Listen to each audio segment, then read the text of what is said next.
You know, when I hit record, it kind of looked like I was grabbing a tit. Alright, so we're on. We're grabbing a tit here. Hi, everybody. Hi. Hey, how's it going, everybody? That's kind of an awkward start to this week's WTF. Very much so. Yeah, this is my first full appearance since, like, episode 4, was it? Yeah, when we talked about... But I was just in the background on the road there. Like, real-world wrestling stuff. But yeah. Anyway, tonight's episode is actually something he gave me an idea for. Yeah, and it's not really a bitchy episode either. No, and I'm amazed. I did not think of this. I wasn't thinking about this at all, but he gave me the idea, and I'm dumbfounded that I didn't think of it myself. Tonight, we're going to review The Wrestler. Great movie. I highly recommend it. What a shock. I did not think of even talking about this movie, and I don't know why, because... As a matter of fact, it's my first ever Blu-ray. I was about to ask you. Yep, I got it on Blu-ray. I thought this was your... I would say, honestly, at least top 10 of my favorites, maybe even borderline top 5. As far as all-time movies? All-time movies. I love this movie. This is one of those movies that is such like a documentary for 80s wrestling. It has a lot of drama to it. If you're like in the drama movies, yeah. I mean, and you know me, I'm one who likes more comedy, but this really is a tearjerker.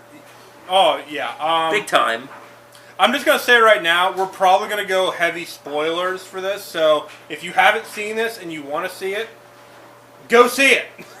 There. Watch it and then watch our vid. There's your thing. We'll give you 3 seconds to turn this off. Okay, for all those people that stuck around. This movie stars Mickey Rourke.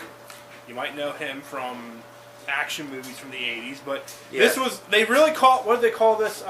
Witness the resurrection of Mickey Rourke in this film. Yeah, this is basically his comeback film, but he plays pro wrestler Randy the Ram Robinson. What the hell was his theme song when he got in the ring? It was a hair band. Was it Accept Balls to the Wall? Well, they played that song in there. By the way, this movie alone, the soundtrack alone is enough to buy this movie. But his entrance music was Quiet Riot's Bang Your Head, Metal Health. Yeah. And then he used Sweet Child of Mine at the end. But really the whole backstory to this movie was, let's just say you live in this parallel world where Hulk Hogan never existed. And instead, yeah, he was like the all-star in this movie, as far as the wrestling world goes. Basically, Randy the Ram Robinson was the Hulk Hogan of this reality. Hulk Hogan never existed, or if he did, he never made it past mid-card status. But really, the beginning of the movie has like little clips of like newspaper articles from everything that he's done. All the championships he's won, all the records he's broken. And then at the very beginning of the movie, it cuts to 20 years later, and he is just a completely broken piece of shit. And I mean that with all sincerity. This movie makes me cry. I do. I tear up when I watch this movie sometimes, because you and me, we go to see indie wrestling a lot. We haven't lately, but I mean, they came to Newville. We have probably, 3 different leagues in the past 10 years to go through that town? Yeah, we've already talked about that once before, but this is really their life in a nutshell. Okay, basically, here's how it is. Well, Jake the Snake is a really good example of how this movie is. Actually, I think they even based it a lot on him, but I'll get to that later. Here's how it was. Randy Robinson was a huge wrestler in the 80s, had millions of dollars, millions of fans, blew it all away, and the movie picks up 20 years later, and he is still wrestling. And he does it because he either has a huge passion for it, or it's all he knows how to do. And I think it's a little of both. because he has a day job where he works at a grocery store. He's just moving stuff back in the warehouse. Yeah, like a minimum wage job almost. Yeah. He basically can't make his money because he wrestles. And there's even a part where he's sitting there and the guy hands him money. He looks at him like, what the fuck is this? And the guy's like, sorry, Ram, I thought the gate was going to be bigger. That's the problem with indie wrestling. They don't make a lot of money. They make probably enough money to get gas, to put in their car, to drive to the next spot to wrestle. Maybe your big time names get maybe $200, if that. It really depends on the gate. And some of the events we've been to in Newville, I know they aren't getting paid much. Well, didn't we have one guy from Vegas who was in Newville? Yeah, but honestly, if they're charging you $12 to sit ringside and there's only maybe 20 people in that community center, think about that. That's only what, $200? It's not very much. $200 right there, and that's not including the to rent the place out, to buy food for concessions. Well, probably to rent the place out would cost, well, at least half that. Yeah, you're basically making nothing for killing yourself. This is what these guys do. And they kind of show the buildup of all this. They show him, the first 15, 20 minutes, they show him at an indie match where the guys are in the back and they're going over their matches. This is a very breaking down the fourth wall movie where if you don't know the secrets of pro wrestling, by the end of this movie, you will know it. Because they're going over their matches. Like, if me and Dog were wrestling at the night, I was like, all right, I'm going to get you in a headlock, and then you're going to punch me in the nuts, and I'm going to fall down. That's basically a spot they're talking about. But it shows him getting ready, and they actually show how they put the razor blade in his wrist where he cuts himself later. It's, like I said, it's very revealing look at pro wrestling, but it's also, it's sad. So sad.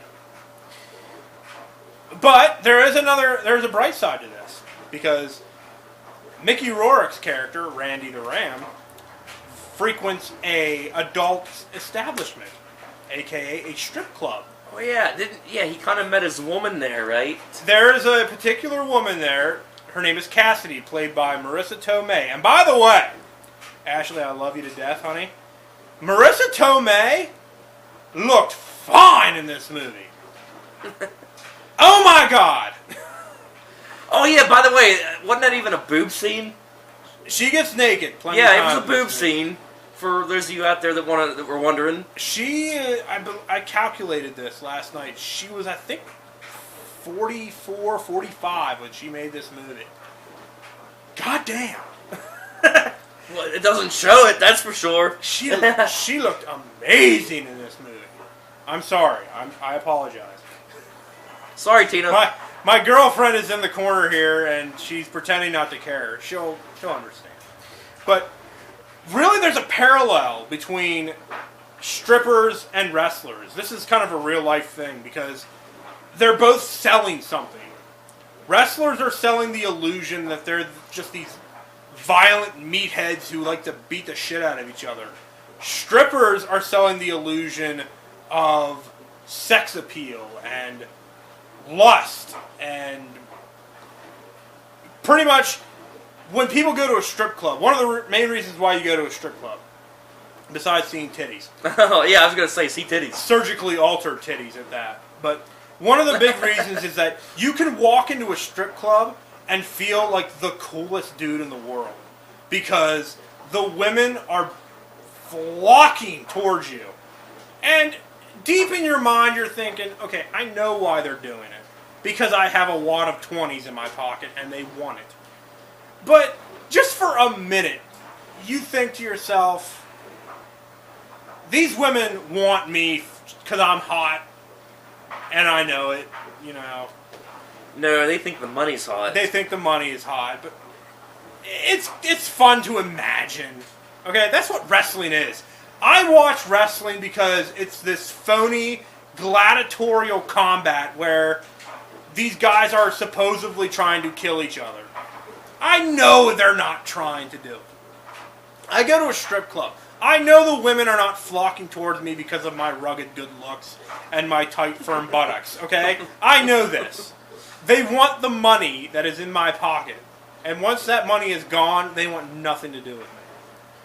But that's really the parallel of this movie, is that Randy is this washed up old wrestler who cannot give it up, who cannot give up wrestling. And on the other hand, Marissa Tomei's character, Cassidy, she's 40 years old, she's still working in a strip club, and every year the women that come to work there are just getting younger and younger. There's even a point in the movie where these guys are sitting around like, you're just a little too old. We don't want you to touch us because you're probably going to give us old disease. Ew.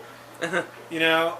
That's basically what they do. They're like, how old are you, 40? And Randy goes in and runs them off. And in fact, there was a fight that broke out in that movie because of that, wasn't there? Yeah, that's the parallel of it, is that she is feeling very old being in this business where youth is all that matters, and at the same time, Randy and is she got the same these other strippers there that are like young enough to be their daughter. Exactly, and that's pretty much how it is.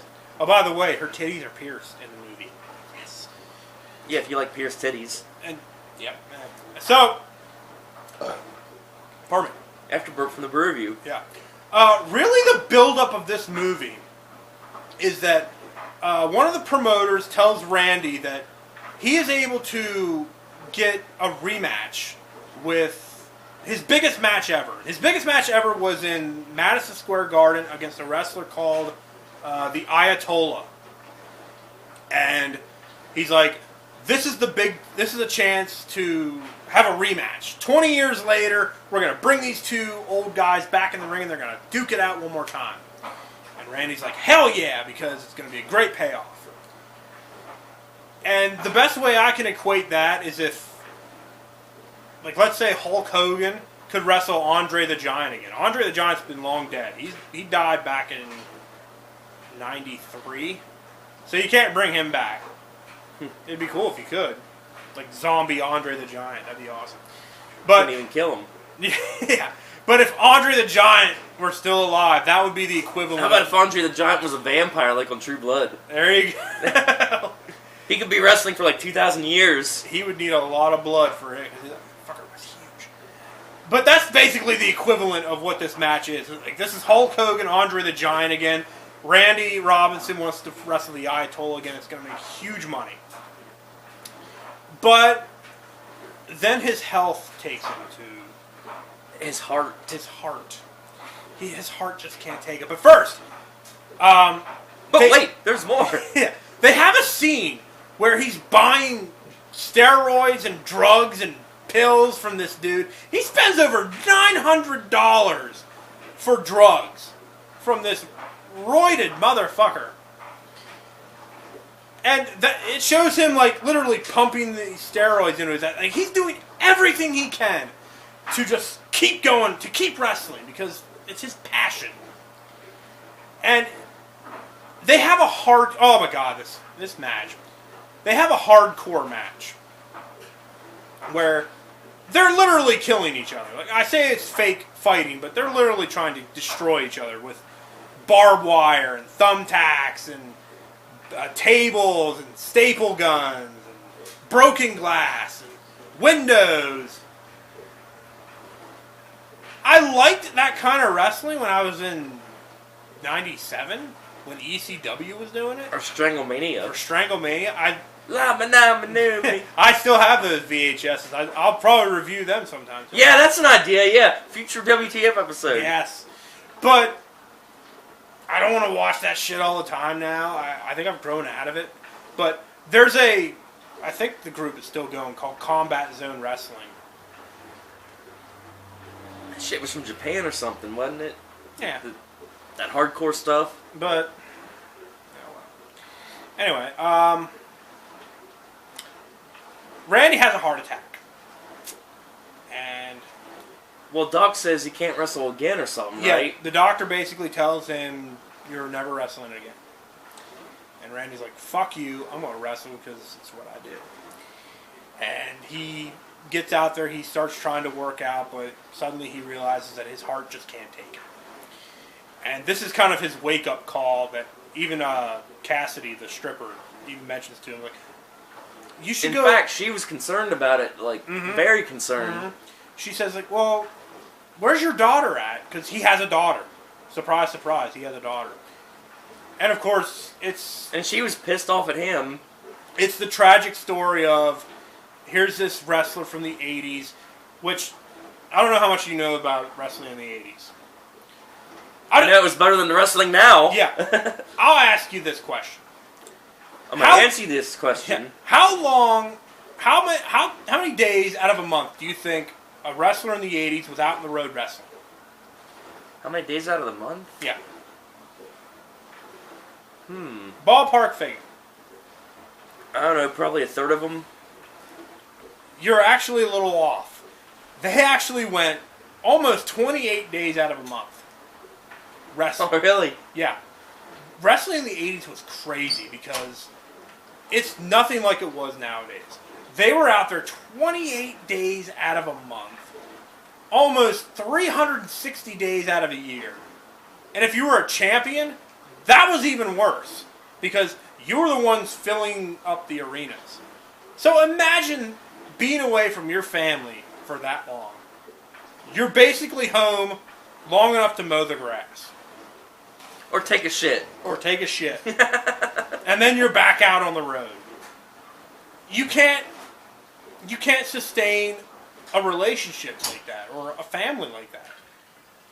Yeah, You walk in the house and like, who the fuck are you? Yeah, they did an interview with Roddy Piper. He said he did 41 night stands in a month, in a row. 40 in a month. That's like more than one a day. Yeah, 41 night stands. Boggles my mind, man. I could never be a wrestler in the 80s. It was crazy. But pretty much, he decides he's going to reconcile with his daughter. And surprise, surprise, she wants nothing to do with him. Because he's an asshole who wasn't there. Who chose wrestling over his family. Or at least in her eyes. Well, she was like sweet 16 or something. She was a little older than that, but... Or maybe, yeah. Still, if... You know, I guess we're fortunate enough that our parents never did anything like that. But I could see there'd be some spite there. But the part that broke my heart the most was when he did an autograph signing. He goes into this, I don't even know what you call it. It's not a community center. It's almost like a legion, almost. Like a army or just, you know what I mean? Like a legion. Yeah. Yeah, something like that. And he's sitting around with these 6 other old wrestlers. And he sets up all of his merchandise. And he's going to have an autograph session where people come in, pay him money to get like pictures, t-shirts, videos, whatever. And there's only like maybe 12 people that show up. And around this time, poor Randy's looking around. And he's looking over at the guy next to him. And he's asleep. And he's looking at the other wrestlers that are sitting around. And they're just... He realizes, like, oh my God, this is what I have become. I've become one of these old, washed up Like wrestlers. a has-been. Exactly. That nobody cares about. That, no matter how many times I watch that, I cry. I get teary-eyed. Because it sucks. Because I know what they go through. I know what they go through. I've been there. I've been to Newville when there's only 20 people in the crowd, and I hate it because, like, oh my God. We were front row every time. Yeah, these guys are killing themselves for nothing. And it breaks my heart. We saw how even the pros get worn down real fast. I mean, look at Jake the Snake. Oh, no doubt. We saw him in Newville. What, the dude was 60 years old. He could still kick ass, but you should have saw how strung out and worn that dude was. No doubt. So, Like, holy hell, the dude looked like he was 1 foot in the grave. mm-hmm. Even though he could still whoop ass. That's how it is, and that's how they portray it in this movie. Is Randy is basically on borrowed time, and he knows he can't do it anymore. So then he decides he's done. Like, he wants to reconcile with his daughter. He gets like a full-time job at the grocery store. He starts working the deli counter. That's when he flipped the fuck out. Like, he cut himself on the meat cutter. Well, that's later. That's actually later. But oh, sorry, give it away, people. it's all right. But yeah, he starts working at the deli counter, and at first he's not too thrilled with it. But then he's like, well, this is okay. I'm getting the hang of this. He gets to interact with people, and things are going good because his relationship with his daughter is starting to get back on track. He's got a job that he likes. He's got a girlfriend. He wants to... Or not really a girlfriend, but a potential. He's working on that. Like, he's working out, trying to work up to getting this girl. And she's still kind of shying away because, again, she's a stripper. She doesn't date customers. That's her... Well, that's kind of weird when they were sitting in the bar kind of rocking out to some hair bands. They were rocking out to Rat. Yeah, and then she just kind of gets weirded out all of a sudden. Well, they start kissing.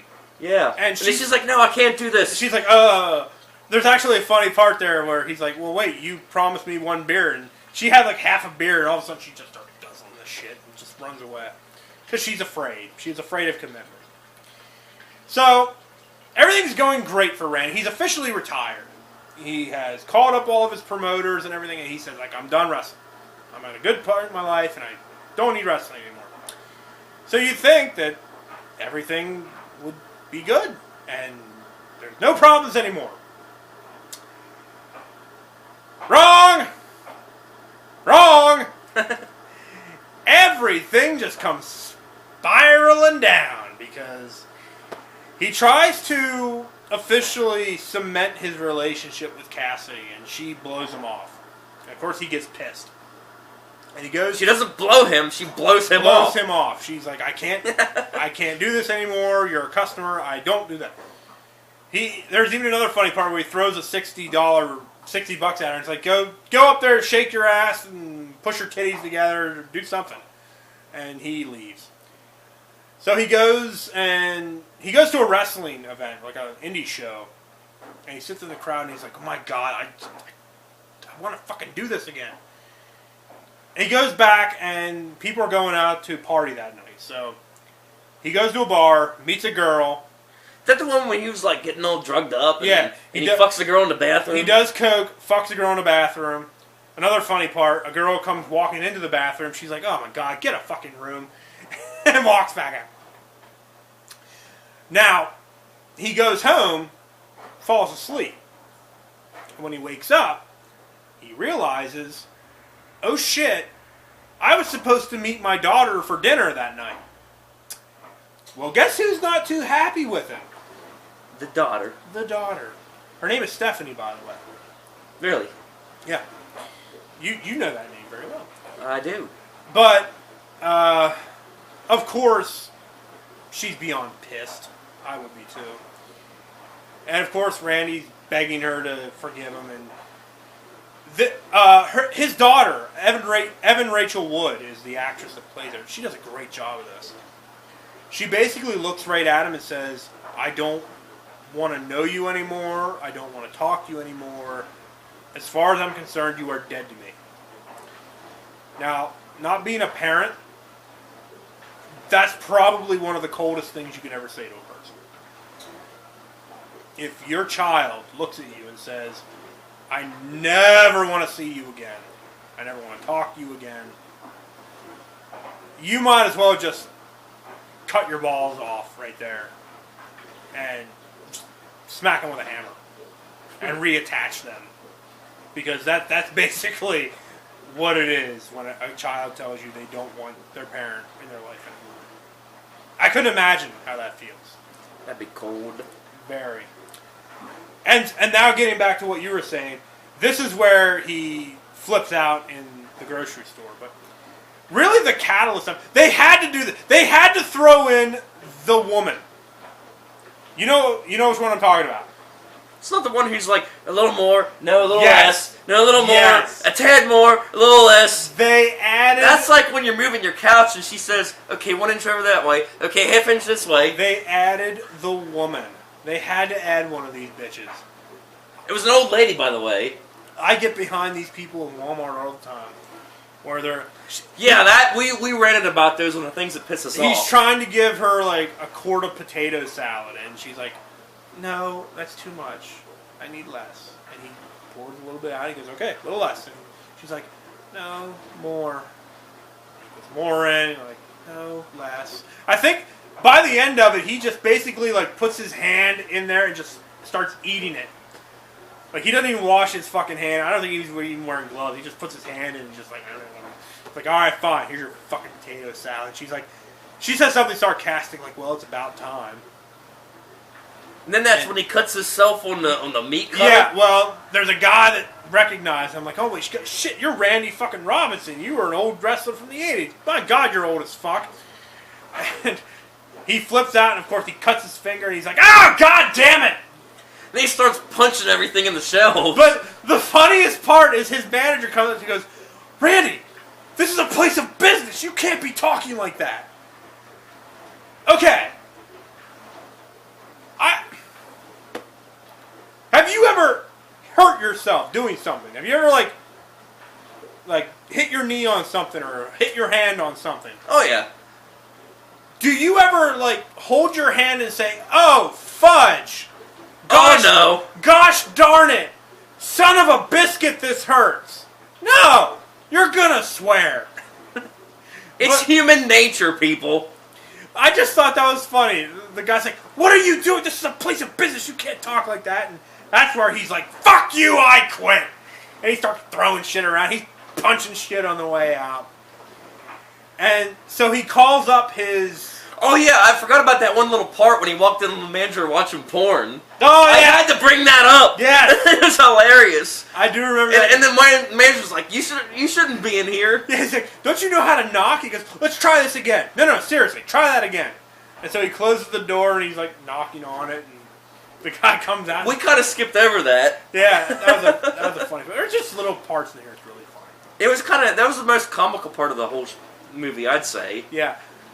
So Randy decides he has nothing else left to do, nothing else to lose. So he calls up his promoter and says, you know what? Put that fucking match back on with me and the Ayatollah. It's on. I may die, but I don't care.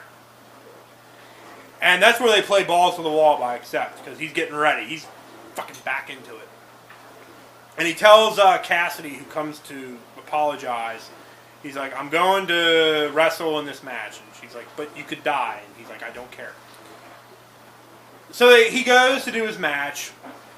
Cassidy's up there dancing, looking sexy as hell. She realizes, oh shit, I might actually like this guy.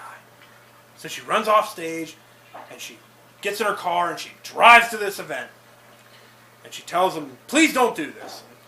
He says something along the lines of, like, the real world out there that doesn't give a shit about me, but the 10,000 people that are out here cheering my name, that's what matters. And right there you know that he doesn't do this for money. He's doing it because he needs that rush, that adrenaline rush of just being out there in front of 10,000 people, cheering his name. And of course he turns around and walks away later.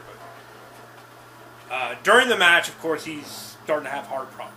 And even the Ayatollah is like, dude, they're kind of giving like the inside view of him. Yeah. As he starts to like jump off the top rope. Yeah. Because this is the saddest part of the movie, honestly. Well, yeah. The end. The ending is what a lot of people bitch about, but I loved it. But here was the ending. Randy's up on the ropes, okay? Because I forgot to mention his finishing move, the Ram Jam. He stands up on the ropes and he puts his arms up like this, like ram horns, and I guess it's a headbutt off the top rope.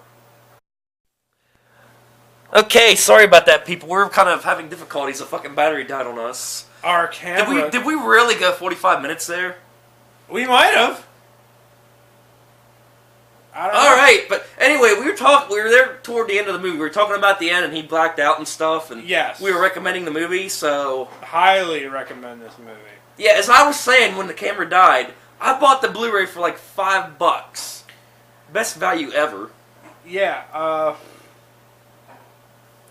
As you can see, we are not scripted here at 96.9 The Web. But it's like I said, if you don't know anything about wrestling, this will basically ruin all the magic for you. But it's such a blueprint for wrestling. Just the way the 80s were. They were a horrible time.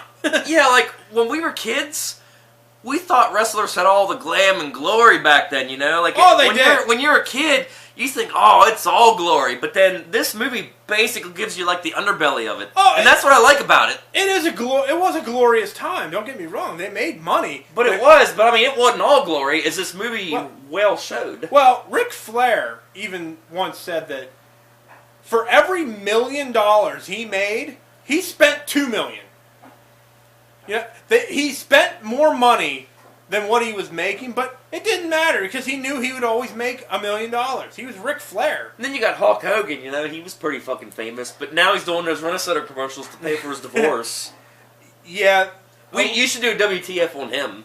Who, Hogan? Yeah. Oh, his day's coming. Although he was a legend, I mean, just the whole story of it was kind of... But it's like me and some guys at work always talk about wrestling. We said this. Wrestlers today could never do the work schedule the guys in the 80s did. There's no way. They were the pioneers. Because wrestling nowadays is very, very restricted. And fake. Well, it's all been scripted. It's all been like that. But I mean, wrestling in the 2000s and 2010s are faker than a stripper's tits. Well, bluntly. Here's your average wrestler today's work schedule, like WWE, TNA type thing, but WWE mostly. You work maybe a pay-per-view on Sunday, then you work a Raw on Monday, maybe SmackDown Tuesday, then you get maybe Wednesday, Thursday, and Friday off, maybe do some house shows and live events Saturday and Sunday. It's nothing like it was. Wrestling is so restricted nowadays because of everybody freaking out of drug addiction. You know, that's how they lost Eddie Guerrero, because he was so hopped up on drugs. That's how they lost a lot of wrestlers in the 80s, because they took pills in order to sleep, then they took pills to wake up, they took pills to work out, they took pills to perform, they took pills after the show to calm down, they took pills to sleep. Recycle, reverse, repeat. Their life is nothing but pills. Not to say it wasn't fun. I'm sure it was a fun time. And there's Zicky. I don't know if he's in the view or not. Oh, well. Got a little pussy on the show. Yeah. Like I said, the saddest part of that movie was that autograph session. Makes me tear up every time. Well, like I said, the end really got me. I mean, it's just the sudden uncertainty of it. I don't know if Mickey Rourke got an Academy Award nomination for this. I think he did. He might have. If he didn't, shame on you. Because he deserved it. In fact, everybody on here deserved it. Marissa Tomei did a great job. Evan Rachel Wood did a great job. Great job as his daughter. Because that was some of the best parts of the movies, when he's there literally with tears running down his face, telling her, like, I fucked up. I chose wrestling over you, and here I deserve. He says this, no joke. He says, I deserve to be alone. I forgot to mention about, like, right after he had fucking freaked out on his job. Like, what was the deal? He got evicted, so he ended up living in the back of his van. Yes, he did. We forgot to mention that part. He was making no money, basically. He He's did playing have old school Nintendo with He his did have a kids. Nintendo. Yeah. He did have. And the kids were like, "What the hell is this? You ever hear of Call of Duty? What? Call it Duty? Call it Call Duty? of Duty? Call it Duty?" Call he it kept Duty. on repeating it like that. Because even the kid even said as he's playing this game, he's like, "My God, this is so old." I was ready to smack that fucking kid. Like, dude, that's Nintendo. That's the shit. That's old school right there. I would play the Nintendo more than I would fucking PlayStation. Just a little side 4. story. This is about 10 years ago. I remember me and Josh Dog used to hang out a lot. Mm-hmm. Props to you if you're watching, Joshy. Well, I one time, just for the hell of it, brought the Nintendo over because we were always used to PS2 and Xbox at the time. And his little sister is like, "Wow, these controls are small. This system sucks." And me and him were like rocking turtles, you know? Backhand that bitch. Yep. No, she's not a bitch. She's a nice girl, but... It's a figure of speech. Yeah, sorry. Well, she probably won't watch it. But yeah, I'm pretty much out of shit to say about the movie, but it's very recommendable. That's about all I have left to say about it. That was after Burke from the Brew Review. Yeah, well, more Little Caesars too, but... Oh, cool. If, yeah, like I said, if you haven't seen this movie yet, and you just sat through this entire video, and if you did, I applaud you for sitting through this god-awful thing. But if you've sat through this and been royally spoiled, what the hell? I told you to turn it the hell off and go watch the damn movie before you watch this. Of course, we probably lost a lot of reviewers after that Duck Dynasty rant. Who cares, okay? I'm probably going to make them back up I don't care! I'm going to make them back up with Miss Plotter over here doing some kind of shenanigans that I'm going to have to sit through. Yeah, Tiff was kind of like talking about that with me the other night. I'm going to need more booze. Well, you got a whole fucking case there. So I there do. you go. I have a whole case of lager waiting for me for whatever sadistic plots they have ready for me. But yeah, we've rambled on for at least an hour, I'm sure. Probably more. I'll probably talk about more McMahon stuff from my last couple. Because I have a lot more shit to say about Vince McMahon. Oh yeah, you got to do a tribute to Macho Man too. Yes. There's a lot of shit we can do in WTF. Yes, I do. Because Macho Man was the shit. But yeah, definitely I want to do more. I want to do Stranglemania. I want to talk about Stranglemania. Even though it's complete bootleg and probably illegal. But It was cool. Yeah. Yeah, I got some more things on the pipe. I want to get this reality show thing on. I wasn't gonna call it Reality Bites. I think I'll just call it Reality Sucks. That'll be my new segment for my reality TV shows. So basically, the Duck Dynasty rant will be the first one of those. People loved it. People hated it. You know what? I don't care. Okay, I don't care. I will give my reasons for it. I'm going to make a video where I explain what the hell I was talking about with Duck Dynasty. I will do it sober, by the way. That way I can get my thoughts straight. But now I'm rambling on. So thank you guys for joining us. Thank you for your dog for joining me. Thanks on for having this me one. on, and The Wrestler. Watch it. It's awesome. recommend it. Hell will yeah. make you cry. All right. And yeah, stay tuned to the Brew Review, Vegas Round 2. We got a lot of shit on 96 on the web, so stay tuned, people. I wish we were getting paid for this. Best way to make a living right here is just talking. Yeah, or being stupid. If we can get some sponsors, that'd be awesome. All right, well, hey, see you guys later, and see you on the flip. Peace.